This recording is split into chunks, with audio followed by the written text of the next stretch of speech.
12th, 2022 City Council meeting. Thank you for joining us in this hybrid meeting format.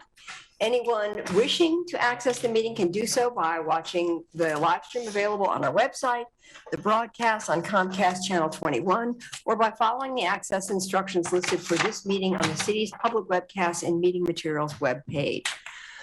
Tonight's meeting will include a public forum. If you wish to speak during the public forum and haven't already done so, please fill out a request to speak form available on our public webcast and meeting materials webpage. For those who are here in person, printed forms are also available at the entrance to the room. We'll accept requests to speak forms until 7:35. These requests to speak forms will be used to generate the random order of speakers and correctly enter speakers' names into the public record. For those joining the meeting by phone who wish to provide testimony and are unable to complete the request to speak form online, press *9 when the forum or hearing is announced, and the last 3 digits of your phone number will be added to the speaker's queue. As a reminder, the council's meeting rules of conduct include no flags, signs, loud or disruptive language, noise, or conduct that obstructs the business of the council. Please do keep the room quiet and respectful for all speakers, and you are always welcome to wave your hands in silent support.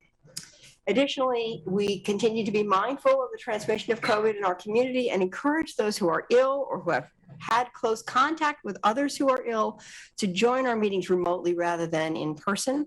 We also encourage attendees to spread out, and I see that you have already done that, so thank you very much, to allow 6 feet of distance from others and wear a mask if you feel comfortable doing so, and we have some masks available at the back of the room if you want some. I'm happy to be back in session. So thank you all for joining us tonight. And we had a summer break and it's good to be back. We have a lot of good discussions before us, but we will begin this meeting as we do with a formal land acknowledgement. Since time immemorial, the Kalapuya people have been the indigenous stewards to our region, building dynamic communities, maintaining balance with wildlife, and enacting sustainable land practices. Today's land acknowledgement is a way of resisting the erasure of indigenous histories and of honoring Native communities by inviting truth and reconciliation. Following treaties between 1851 and 1855, Kalapuya people were dispossessed of their indigenous homeland by the United States government and forcibly removed to the Coast Reservation in Western Oregon. As we consider the impacts of colonization, we also acknowledge the strength and resiliency of displaced indigenous people. The city of Eugene is built within the traditional homelands known as the Kalapuya Ilahi. Kalapuya descendants are citizens of the Confederated Tribes of Grand Ronde Community of Oregon and the Confederated Tribes of the Siletz Indians of Oregon. They continue to make contributions in our communities here and across the lands. We express our respect for the inherent political sovereignty of all federally recognized tribal nations and indigenous people who live in the state of Oregon and across the nation. And to begin our meeting, our first item is committee reports and items of interest, and I will begin that myself with a proclamation,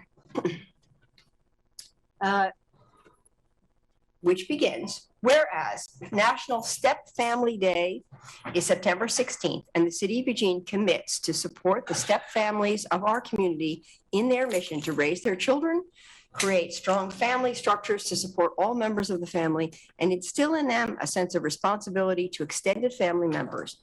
And whereas approximately half of all Americans are currently involved in some form of step family relationship, and it is the vision of the Step Family Foundation and that all step families in the United States be accepted, supported, and successful. And whereas the City of Eugene has thousands of loving step parents and stepchildren who are daily reminders of the joy, trials, and triumphs of the step family experience and of the boundless love contained in the bond between all types of parents and children. And whereas the City of Eugene celebrates the many invaluable contributions step families have made to enriching the lives and life experience of the children and parents of our community and to strengthening the fabric of families throughout the country. Now, therefore, I, Lucy Finnis, Mayor of the City of Eugene, Oregon, do hereby proclaim September 16th, 2022 to be Step Family Day. Thank you. And with that, I will open the floor for committee reports or items of interest. I know Claire has something to say, and then Randy, sorry, Councilor Syrett, Councilor Groves, Councilor Keating, Councilor Semple. And Councilor Clark. And Councilor Clark. Got it. Well, thank you, Mayor. So I just want to address that there has been a recall election in process. That election has not been certified yet. It will be certified by October 3rd.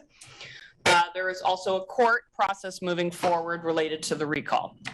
Until either one of those processes reaches its final stage, I will remain in my role as the Ward 7 City Councilor and Council President, and intend to continue to fulfill the duties of these roles until or unless my status on this council changes. So moving on to the Intergovernmental Relations Committee report. We met last week. I'm the chair of that committee.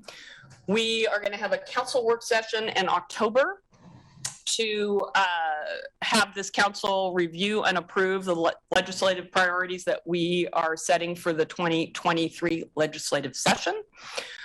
And in my role as IGR chair, I'm going to reach out to each of the councilors who aren't serving on the committee just to touch base prior to that October work session. And then lastly, I just wanted to share that I had the pleasure of spending Labor Day at the Lane County AFL-CIO Labor Day picnic.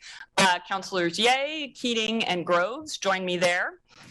And for me, it was a particularly exciting Labor Day event, as we now have new unions that have formed in our community since the last Labor Day. And that includes the Starbucks unions and the Peace Health urgent care physicians and caregivers have also created a new union. So that's exciting news that we don't get very often, and I wanted to raise it up and highlight it. Thank you. Thank you very much. And I just want to say it is an honor to serve alongside you, Councilor Syrett, so thank you. Councilor Groves and then Councilor Keating. Thank you, Mayor. Thank you, Councilor Syrett. And as Councilor Syrett said, we were at the Labor Day picnic, and I just want to thank the Lane County Central Labor Chapter for putting on a nice event. It was good to touch base with that part of our community. I also, during council break, had the opportunity to attend the Yogi T 50th anniversary celebration, and it was quite impressive. I had the privilege of being able to speak at that. They are so community oriented and do so much more than I ever understood they did in our community. And one of the capstones of the event was they gave a check in the amount of $50,000 to Everyone Village, which is one of our safe sleep sites, and one that's been really effectively moving people up the ladder and into independent living and independent housing. And then yesterday, I had the privilege of attending a community event in the Sky Summit area, which is by Iris Ridge, and I was able to listen to some of the challenges they're having up there with people starting fires out in the grasslands there, which is on an upslope under power lines, and right is the leading edge of our South Hills area. So I'm hoping, I know we've got Parks and Open Space plugged in, and Public Works, and hopefully police, and maybe we can find some solutions on that. And the last thing I just wanted to mention, yesterday was the 21st anniversary of 9/11. When our country was attacked, and there was a large human life, just a complete tragedy. Almost 3,000 people perished that day. In those 3,000 people was 343 FDNY firefighters, 37 police officers, and 8 EMS personnel. And I just, it's being a former firefighter and former chief of our fire department, I remember when that occurred. I was a deputy chief at the time, and we had firefighters here that on their own dime, on their own time, flew back to New York to help out. and not only concerned about the rubble pile, but there was just such a shortage of personnel to attend other firefighters' funerals. They started being stand-ins at those, and it was a very emotional and trying event. So, thank you. Thank you. Councillor Keating. Thank you, Mayor. 2,977. 2,977 victims of terrorism, 21 days, or 21 years and 1 day ago. Thank you, Councilor Groves, for reminding us of the impact that day had on our nation and our community and all of our lives, especially the lives of the 2,977 victims. Mayor, as our community has wrestled with smoke and wildfire, I want to take the opportunity, the time to thank first responders who have been on the front lines of battling blazes here locally, and the firefighters that Councilor Groves referenced, whom you've worked with, who put on the uniform and are quick to rush in. I want to say thank you. And it was a odd experience, Mayor. I flew home from being in Washington this last week, and to fly home on a United Airlines flight on 9/11 gives one pause. So without objection, Mayor, I would like to ask colleagues and attendees to observe a moment of silence and reflection, if we may. Yes, absolutely.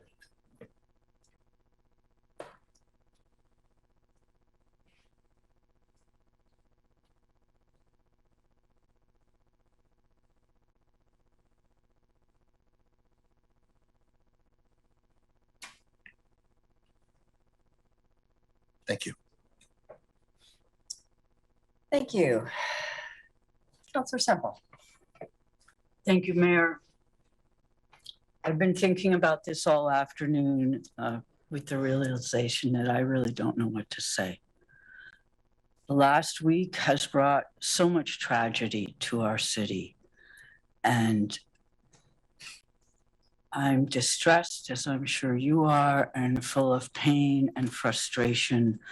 We've had shootings and stabbing and running over with a car and fires.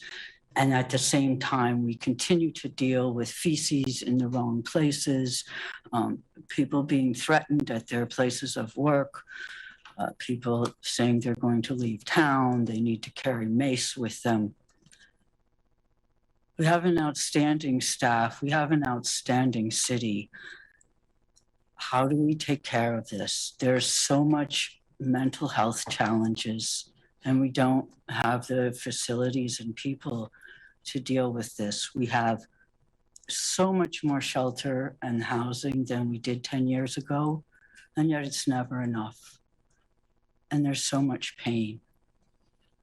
At the end of the month, council is going to have a 2-day meeting retreat, and we'll be talking about the new budget scenario of 2-year priority-based budget. And at that time, we will be looking at our priorities and where we spend our money.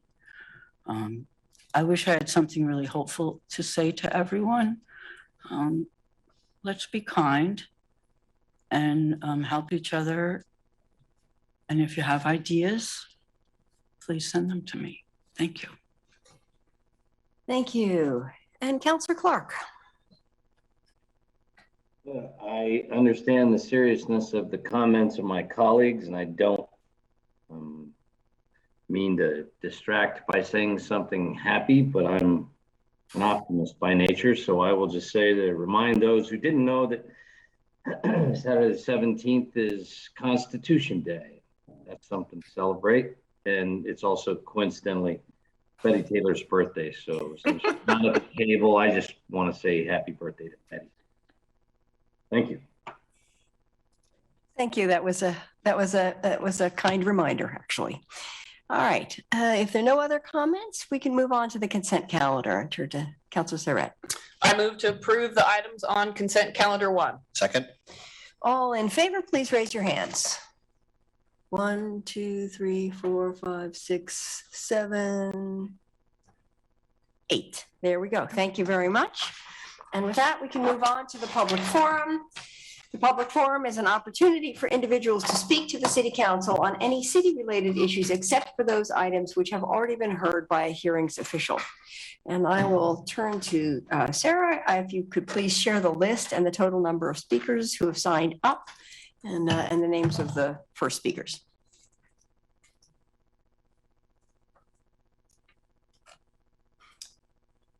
And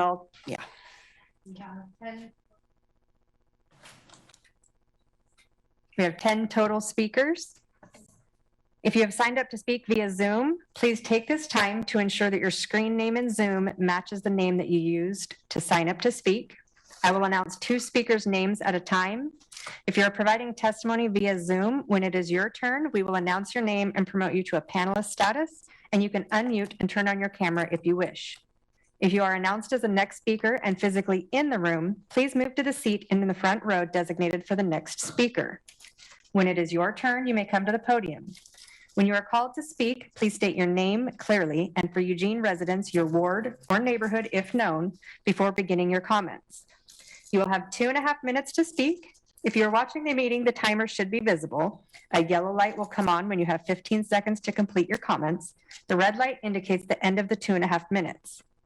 For those who have connected to the meeting via phone and don't have the benefit of seeing the timer, please be aware that your microphone will be muted at the 2.5 minute mark. Please note that screen sharing or displaying information on the screen is not allowed, and any misuse of the platform or violation of the council's code of conduct will result in immediate termination of the speaking privilege. Our first speaker will be Lynn Woodrich, followed by John Crowder. And it'll take me just 1 moment to promote Lynn over to a speaking status.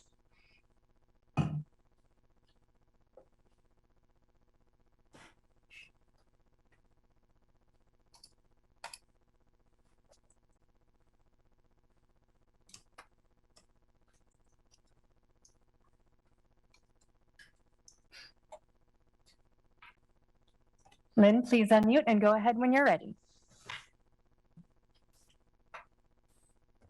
My name's Lynn Woodrich. I'm the active Bethel Community Co-Chair, living in Ward 6 with my 93-year-old dad, and have been a homeowner in the Bethel portion of Ward 8 for 25 years.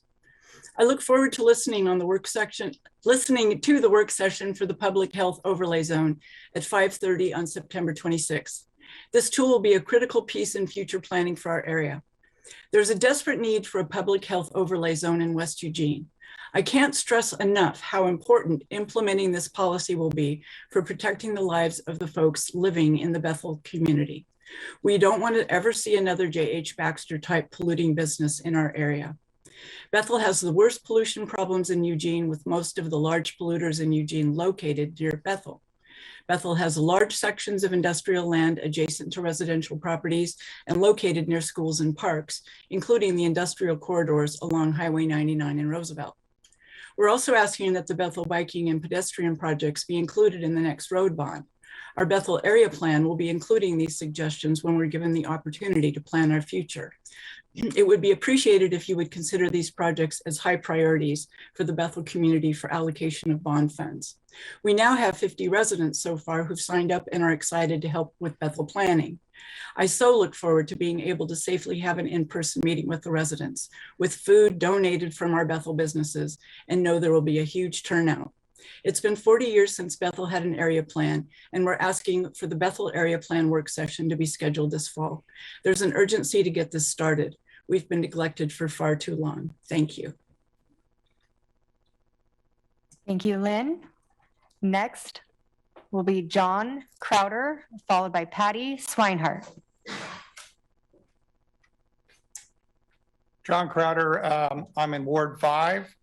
Been a resident of Oregon for 78 years, 73 of those years was here in Eugene. The other 5 years was an elementary school teacher in rural parts of Oregon.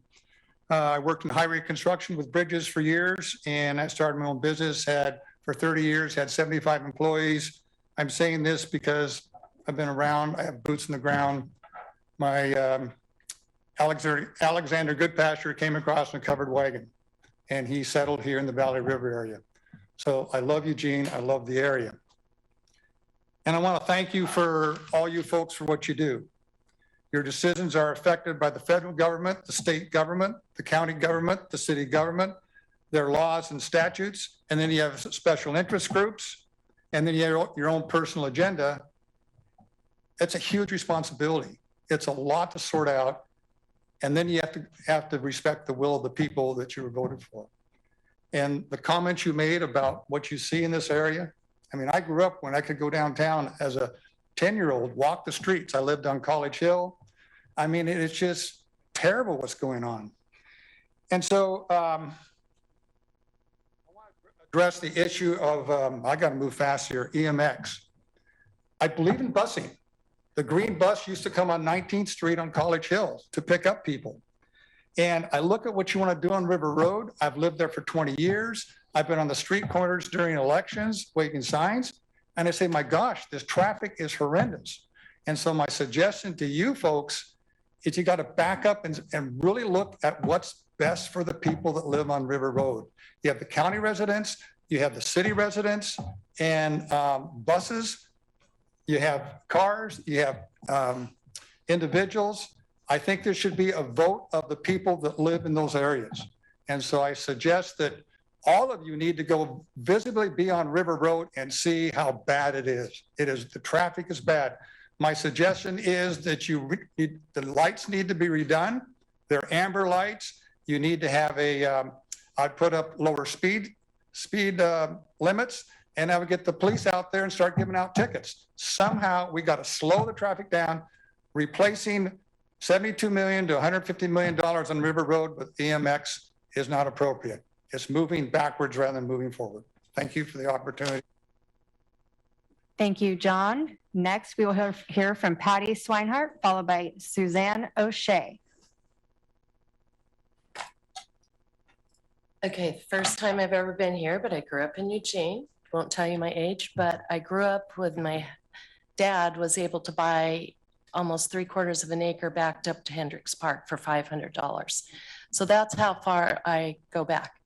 I did go to South Eugene High School and graduated, went off to college. And why I'm telling you this is because we didn't cross the river to Ferry Street Bridge when I was growing up because our parents wouldn't let us drive that far.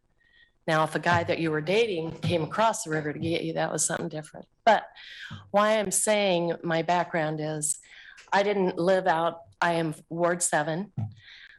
My husband and I got married and we bought a home in River Road. I'd never been out there because going to South Eugene, it was an event of the entire town to come for a football game. So we had them at Civic Stadium, or we held our basketball games at Matt Court. So now you can figure out how old I am. But anyway, why I'm here is I have some questions. I live in a part of River Road, Santa Clara, where I've been talking to a lot of neighbors. And I live in a subdivision that is in the city surrounded by the county completely. And there's a big farm right behind our subdivision that's used to be a horse farm. So my question is to you, if the recall goes through, and this is what our neighbors, we've all been talking for about 3 months now. If the recall goes through, who gets to decide who replaces the council person? And will you allow the constituents of Ward 7 to have an input? And the third thing I'm saying is asking you, is the City Council of Eugene a nonpartisan position? Because in the recall, what our neighbors started to realize, it is not. Because we all got mailers, many of us, supported by the Democratic Party. So I'm not saying where I am one way or the other because I'm pretty independent. I'm with Emily Semple here, worried about what's happening to Eugene. I've lived here most of my life. I'm a true Oregonian because my great-grandmother did come across on a covered wagon. So do we get a say? And how? Thank you, Patty. Your time has concluded. Thank you. Next, we will hear from Suzanne O'Shea, followed by Joshua Korn. Suzanne, unmute and start when you're ready. Hi, my name is Suzanne O'Shea. I live in Ward 6. Councillor Evans is my representative, and I've owned residential property in Ward 6 since 1984. I am also the treasurer for the Active Bethel Community Neighborhood Association. And I just want to quickly mention 3 of the things that our neighborhood are very concerned about. One is to protect the homeless. Eugene is nationally famous now for cahoots, but we would like the city council to look at what other cities are doing. The rain and the cold will be coming very soon, and the homeless will be worse off than they are now. And you've all heard about the homeless in our neighborhood that were run over by a car recently. And also, I just want to voice our support for the public health overlay zone. We would like to protect our residents from future industries so we don't have another J.H. Baxter or similar industry moving into our neighborhood without a close look at how they would be affecting our neighborhood and how we would be protected from them and what insurance they have for damages. And the third thing is the Bethel Neighborhood Plan. We want to thank you for looking at Bethel and Train Song, and hope that you can do all you can to improve our neighborhood and make it more livable. And we just want to say thank you for your support. Thank you, Suzanne. Next, we will hear from Joshua Korn, followed by William Smith.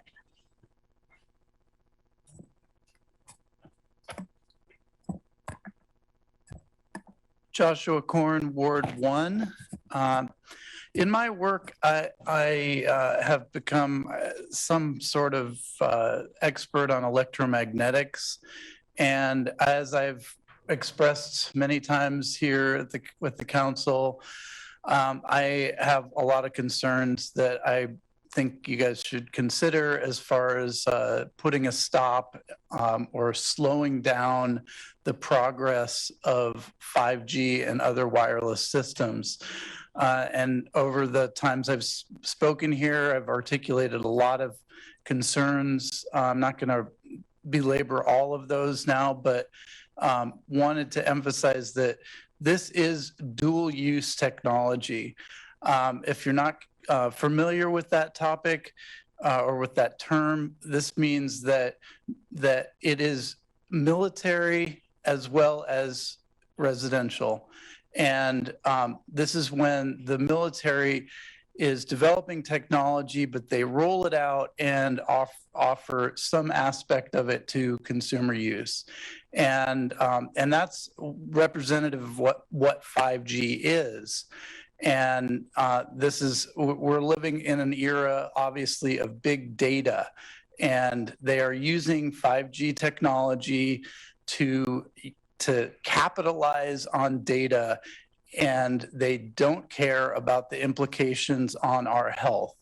So please do something to slow down and make Eugene an example of a community that actually can resist the tyranny of big data and big tech. And one related topic, which also gets into dual use technology, is climate engineering. And I mentioned this last time I spoke here. When you guys get all protective about climate change, if you ignore climate engineering and geoengineering, there's no way we can stop anything, because when we see all this stuff that they're spraying in the skies, you have to understand that they are using these aerosols to make the atmosphere more conductive to radiation from satellite. Thank you, Joshua. That concludes your time.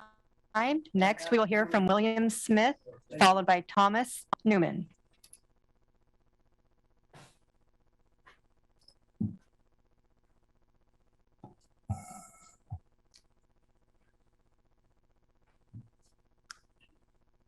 Thank you. William Smith, Ward 1, here to talk about wireless safety and broadband infrastructure. That's what I may not go into it as much as I was planning because I just learned about some information that you all were sent today by the city manager. And also I was sent a copy as promised. Thank you very much. It's very thorough. I didn't have a chance to really get into it. And it looked like it also had the mark of the city attorney on it. And it looked very thorough as well from that perspective. I'm not a lawyer. My father was a lawyer. I know government lawyers and corporate lawyers can be pretty intimidating. But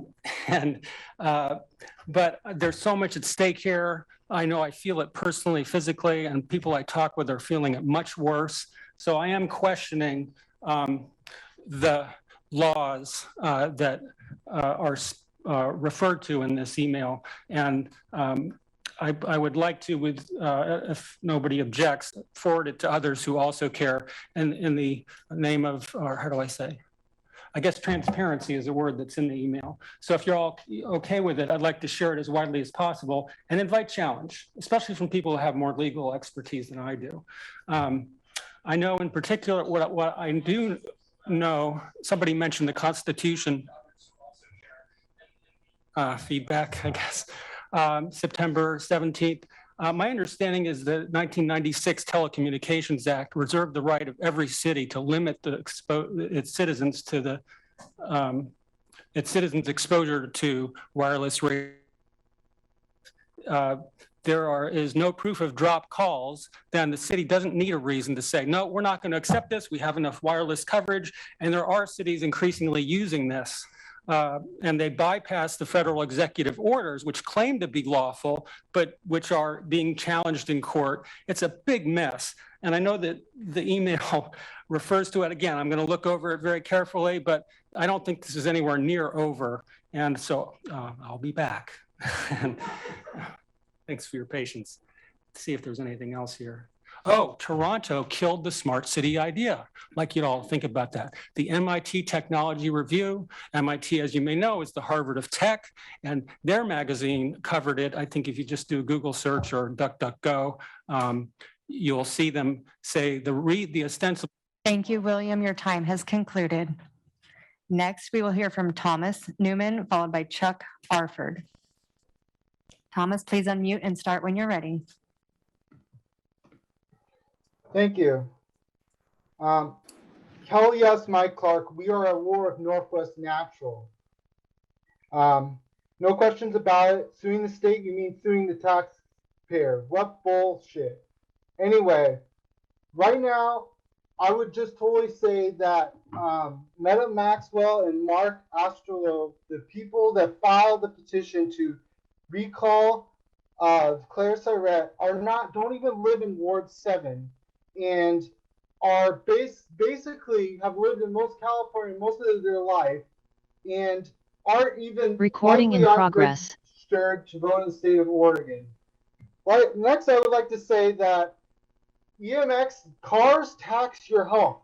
So many people forget about how many car-related accidents, the fires that climate change is happening, and just young people. We might not even be here. Human civilization might just end in 100 years, or even sooner than that.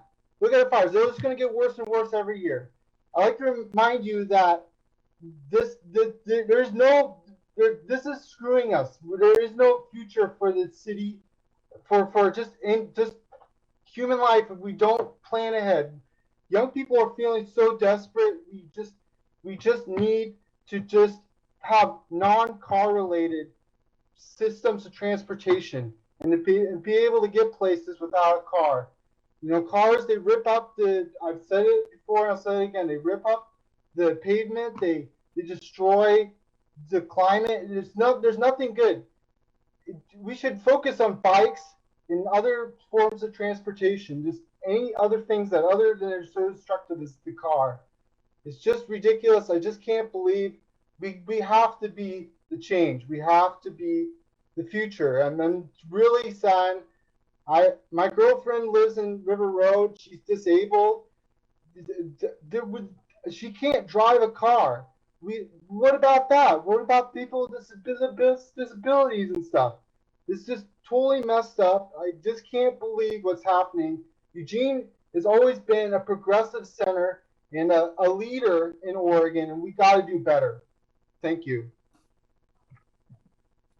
Thank you, Thomas. Next, we will hear from Chuck Arford, followed by Richard Locke. Chuck, please unmute and start when you're ready. Chuck Arford, Ward 8.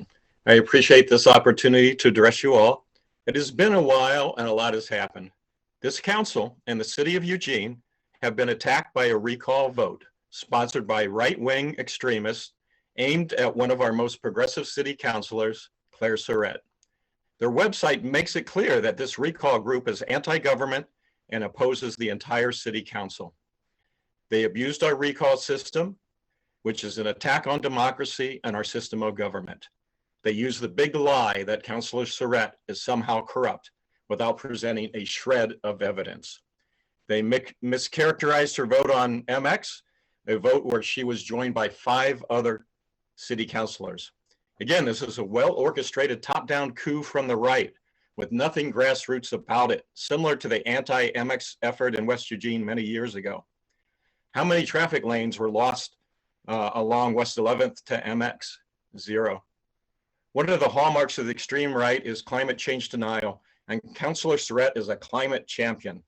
While our beautiful old growth forests are burning, when ash floats in the air of Eugene, keeping us indoors, when the residents of Oak Ridge were forced to flee their homes, when Europe and the US suffer from repeated record-breaking heat waves, when Lakes Mead, Powell, and the Great Salt Lake are drying up, when increasing numbers of climatologists are saying it's now too late to prevent climate catastrophe that will likely result in the collapse of civilization and the deaths of billions of people, when the tragedy of mankind is writ large in our sky, with smoke orange sunrises and sunsets. For people to put their time and effort into recalling Councilor Surratt, someone who is working hard to address climate collapse and who did absolutely nothing wrong, is both shameful and morally reprehensible.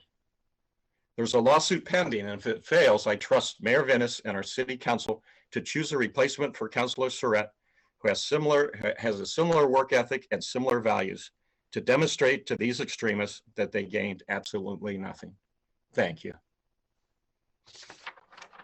Thank you, Chuck. Next, we will hear from Richard Locke, followed by our last speaker, Eric Jackson.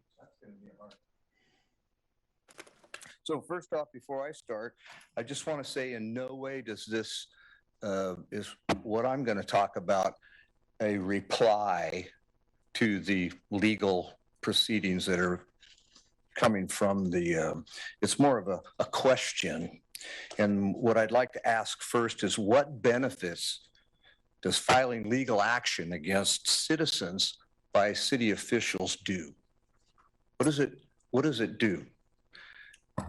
It intimidates citizens from voicing concerns about any issue, really. It minimizes the citizens' contribution to any issues. It disrespects citizens that have a differing opinion than city officials. It alienates the mayor, council, and staff from constituents. In other words, what you're saying is, shut up or else. And that's the message that y'all given to the voting constituents of this city. So I'm going to move on to the next subject, which would be panhandling, loitering, and littering. I'm right in line with the way Emily's talking, and Ms. Semple's talking about this problem, this ongoing problem. You all know what the problem is. You know, I drive all over. I'm the one who checks on the complaints. The last 2 to 3 weeks, 2,500 complaints per week. I don't know what they're all about, but 2,500 is 1,000 over where it normally sits. So I just wanted to put that in there. Why does the city of Eugene allow panhandling on our streets? Panhandling certain corners turns into camping. Then it turns into a garbage pile. Every part, and most of the time, it's in front of a business. You wonder why people are leaving? This is why they're leaving. There's no accountability for this action.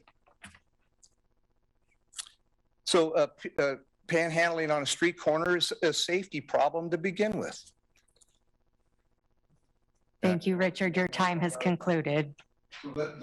Our last speaker is Eric Jackson.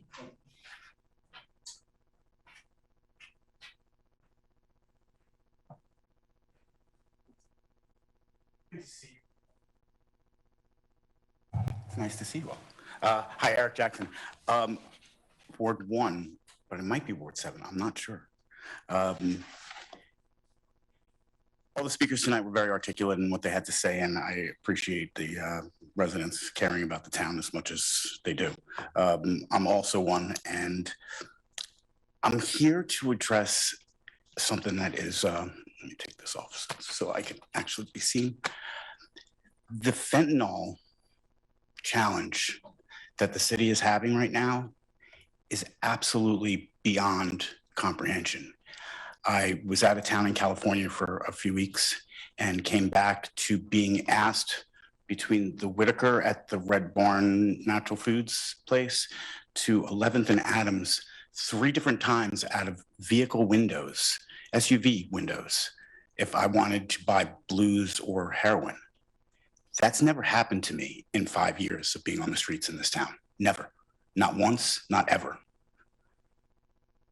I was carrying a skateboard after midnight, just walking down the street. I wasn't doing anything, but I was that approachable. I would think you guys could stop some of these people that are coming from out of town in vehicles to distribute this in our town. I have a very close friend that just died of a fentanyl overdose, but he thought he was buying methamphetamines. Either one, is it right? No. But if you think you're buying one thing and you inhale another, you could be dead 5 minutes later. There's been reports of people having laced joints, marijuana, coming from the streets. And in Oregon, everybody gives away pot since the day that I got here, and it hasn't stopped yet, including me when I came back from California. But I knew where mine was grown, and I knew how mine was handled. Not everybody does, and that's a big problem. I want to say that you guys are doing a stand-up job. There's 500 plus more beds for temporary housing for homeless than there were 3 years ago, not 10 years ago. The permanent supported housing is absolutely phenomenal, and keep it up. Don't stop. It's working. It changes people's lives. I'm watching it every day. You guys can give yourselves a round of applause, and COVID a round of applause, because I don't know if you would have had any of the money to do any of it without it. So thank you. Thank you for your time. Thank you for your work. Thank you, Eric. That was our last speaker. Thank you very much. Thank you to all of you who took some time to speak to us today. And before I turn to council, I am going to turn to City Legal Counsel to see if you would just share a little perspective on the process on the recall. Certainly, I can speak real briefly. Your charter is actually very clear about anytime there is a vacancy on council. It is not whether it be through resignation or through recall or otherwise. And the charter is very clear of the process, which would once there is a vacancy, and that there isn't one now, but once there is if there ever becomes a vacancy, the council has within 90 days to fill that vacancy. And then if that vacancy occurred more than 100 days before the May election, then there will be a regular election for that position to fill out the unfilled term. And the person would take office on July 1st. So it starts with a council appointment and then just an election for that position. Thank you very much. That will lend some clarity to folks. Are there councilors who have other comments or questions they wish to make? Councilor Evans. Thank you, Mayor. I again want to thank Lynn Woodridge and Suzanne O'Shea for speaking up on behalf of Bethel. I appreciate your consistency on that and keeping us focused and moving forward on the areas of our community that have been solely neglected for so many years. I'm looking forward to our conversation on the overlay zone and also looking forward to having this conversation about an area plan for Bethel that is more than 40 years overdue. So in those areas, I'm really glad to see that our folks are stepping up, and that I think that you're going to see a lot more folks from Bethel that will be coming out shortly to advocate for our neighborhood and our community and for the livability and health of the community. I've had a few conversations with you around the room about some of the other issues that we need to tackle, and particularly Union Pacific in their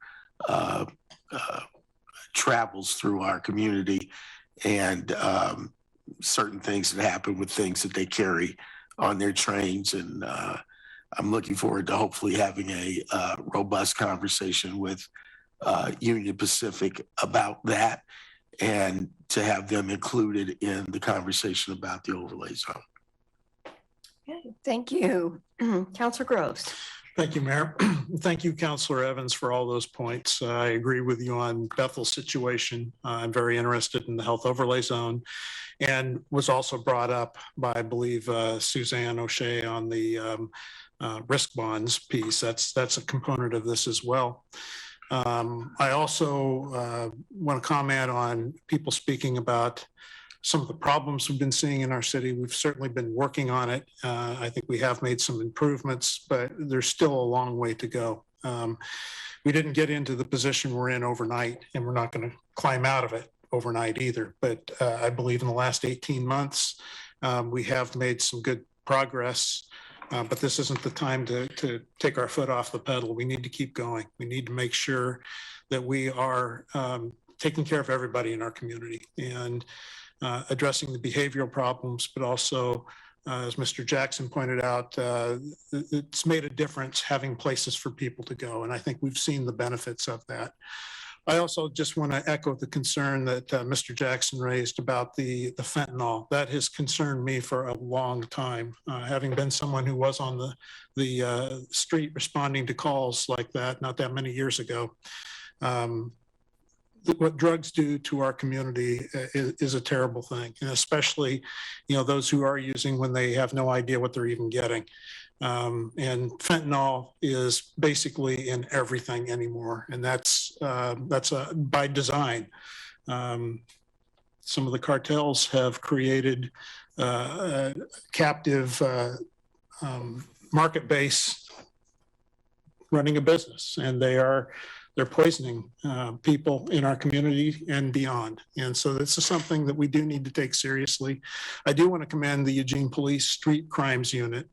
They have been bringing in some very large arrests from people out of town that are using the I-5 pipeline to distribute dangerous drugs to our community. And they've just made arrest after arrest after arrest, and these are not small busts. These are big multi-agency events that are taking place. And I want to thank them for that work. And for those who doubt the CSI tax, which was brought online before I was even on council, but the money is doing what we hoped it would do. And that's not to say we're solving every problem, but we're definitely chipping away at things, and it's better than it was, but we still have a long, long way to go. Thank you, Mayor. Thank you. Councilor Clark. There we go. Now I got the microphone. Thank you, Mayor. I want to say thank you to Councilor Evans for his comments, and Suzanne, and certainly Lynn Woodrich, who have both reminded us for so very long of the importance of us getting to the Bethel area plan. And certainly I look forward to the health overlay zone conversation as well. But I have heard the similar request for a very long time. They've been they've been amazing in their ability to come so regularly and make the request when it has taken far too long for us to get there. I have an additional request of Lynn and those who might speak to us in the future about the upcoming Bethel area planning work that we will do. And I would like to hear from them as time is going on here, more comments about the outcomes that they hope to see when we do this, because it is now something we are going to do soon, I hope. I'm very interested in hearing from them more about the outcomes that they'd like to see come from council, what they hope to accomplish with an area plan. Thank you very much. Thank you. Councilor Keating. Thank you, Mayor.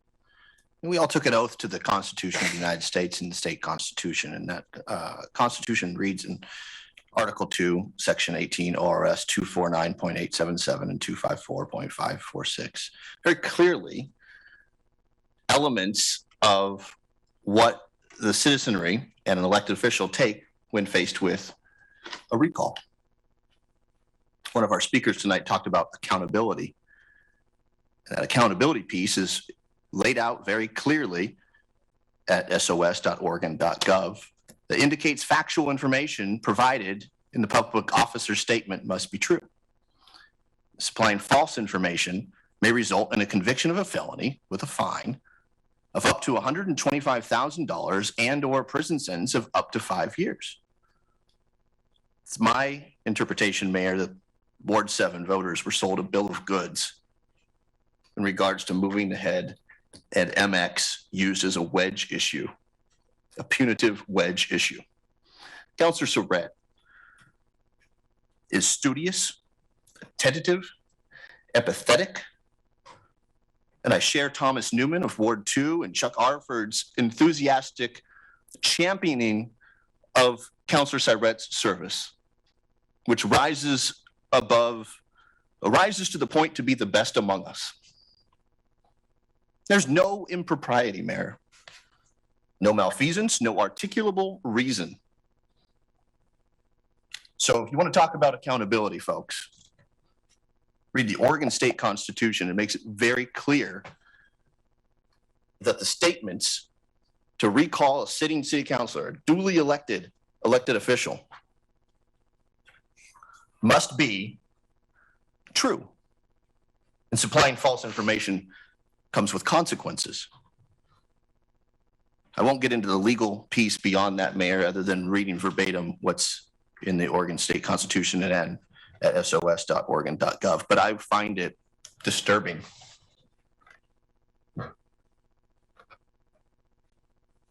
I find it disturbing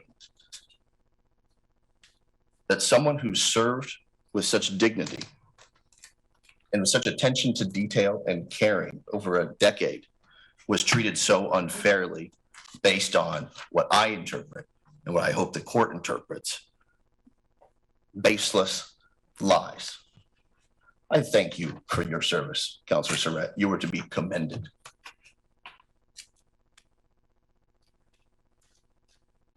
Thank you very much for that, Councilor Keating. Are there any other comments from council? All right, with that, I believe the business of the evening is finished and we are adjourned. Thank you so much for joining us.